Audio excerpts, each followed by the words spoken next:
Hi friends, it's Miss Dina, and we are going to play a game. Come on!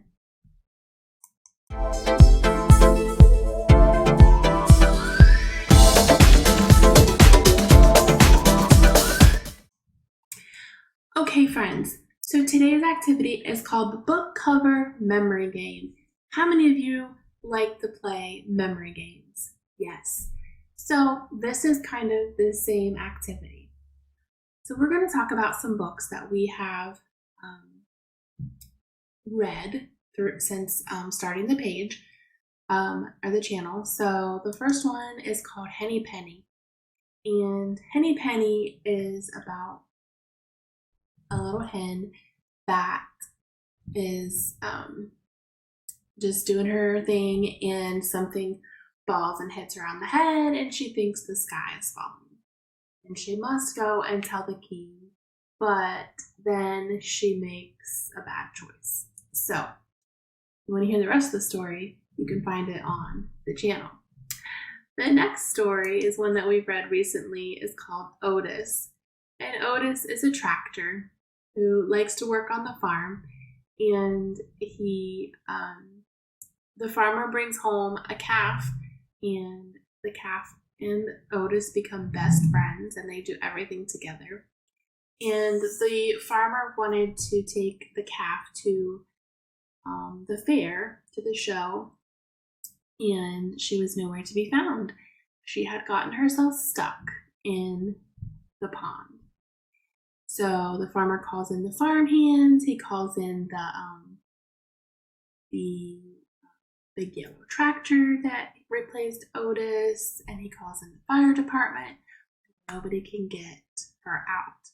If you haven't watched the videos about how they get her out, go and watch that video. And then our next story is called The Grouchy Ladybug. And this ladybug is grouchy. And a friendly ladybug tries to cheer her up by being nice, but it doesn't work. The grouchy ladybug is rude and tries to start a fight with everybody that she sees. And then the grouchy ladybug decides to fly away and look for bigger animals to fight.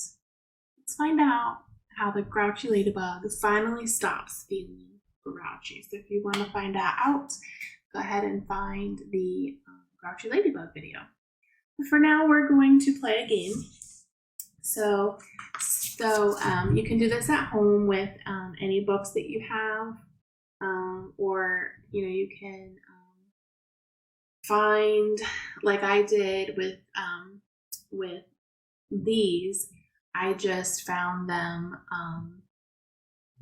online, and I copied a picture and did that. So you could probably copy a picture and print it out if you wanted to do that. Some of your favorite stories.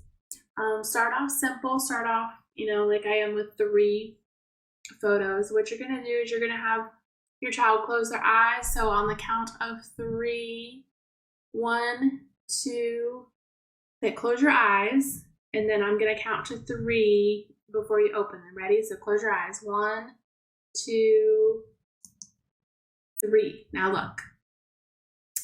What story is missing? You tell me? It was Henny Penny. Yes, Henny Penny's missing. So then you have them tell you about the story. What's the title of the story? Obviously, if they can name which one's missing, they could probably tell you the title, but have them name the author and the illustrator. Ask them what happens in the story, and that kind of thing. And then you can just continue doing this, and you can add more and more books to it. So you can, maybe you get up to 5, or maybe you get up to 8 or 10 books, and you just have them all laid out, and you have the child close their eyes and you pull one away and see if they can figure out which one is missing. It's a lot of fun, especially with the stories that they read often, they read frequently. It's a great way to just to have fun. Also, for the different levels, you know, you can encourage this as a reading time, you know, so hey, you know, if we're done playing this game, you know, which one of these books would you like to read? You know, and they say the Grouchy Ladybug. Oh, okay, yay, we're gonna read the Grouchy Ladybug. And then the next level, you could show the child the cover of each book and ask them to identify the story, which we talked about doing that. Then next, you could ask them what they know about each book. We talked about that. You could also do like kind of like an author study. So maybe your child has a favorite author. Maybe they're reading like a series of books by the same author. Then you could get books, use books just by that author and say, you know, what is it you like about these, the author's stories? Or, you know, what is another book that you know of from this author? And again, that's, you know, probably a little higher up there. And then the last level is to include nonfiction books. So nonfiction books are important too. And so this will be a good way to kind of talk about the features of a nonfiction book. So, you know, ask the child, ask them to name the author and the title of the book, ask questions that would explain what information that might be found in that book. For example, this book is about how dolphins live.